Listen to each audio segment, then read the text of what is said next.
Righto, chap. Hey, more now on the federal government's major defence announcement, which will see Australia's military might significantly bolstered. Treasurer Josh Frydenberg is live in Sydney for us. Treasurer, good morning to you. Thanks for your time this morning. $38 billion, is it enough?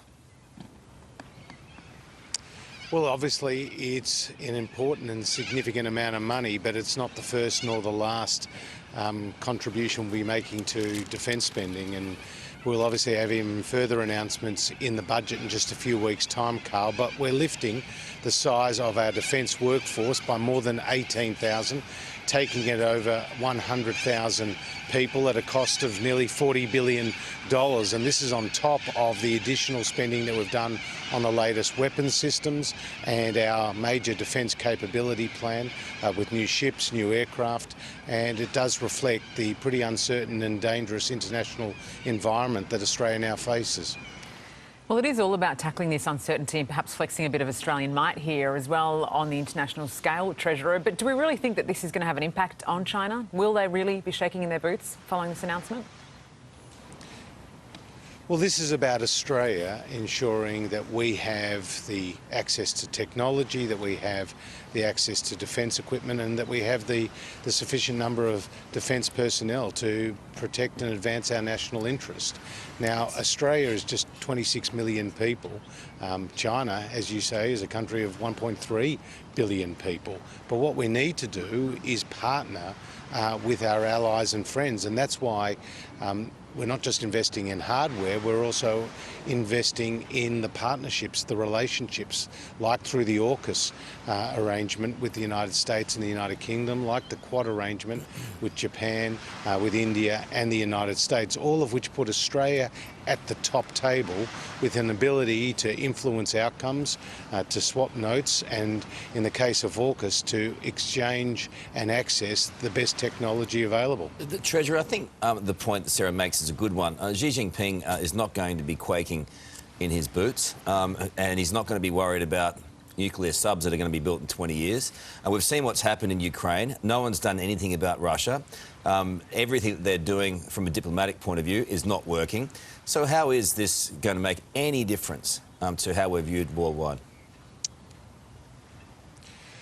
Well, just to say that the Chinese and the Russians have had a thing or two to say about the AUKUS arrangement. They haven't been too pleased about that, so that is certainly on their radar, because what it does do is put Australia in partnership with two very important strategic allies in the United States and the United Kingdom.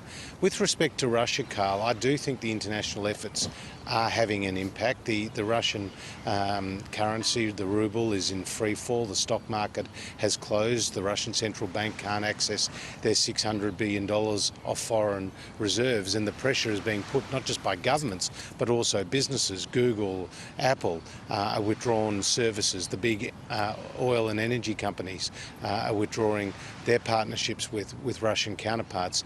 Earlier this morning, I was on a call with my counterparts from the United States, the United Kingdom, Canada and New Zealand, and we took a stock take of the measures that we have put in place collectively to put pressure to turn the screws on Putin and his cronies, and they are working. And there will be more measures that we will continue to take in partnership with the international community. It's very important that we are on the same page with like-mindeds in rejecting this unjustified use of force against 44 million Ukrainians.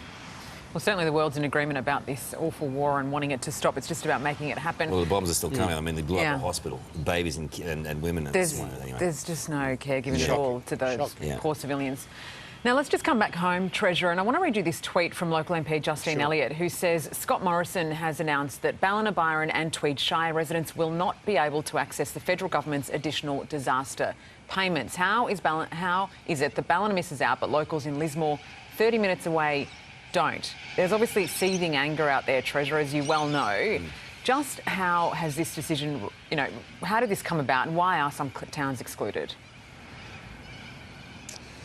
Well, we have been providing support right across New South Wales and Queensland to flood-affected areas. That included those $1,000 one-off, non-taxable cash payments to adults, $400 to children, as well as the disaster recovery allowance, which allows up to 13 weeks of payments for people who can't access work. And then we've triggered with Queensland and with New South Wales broader payments to support small businesses get back on their feet.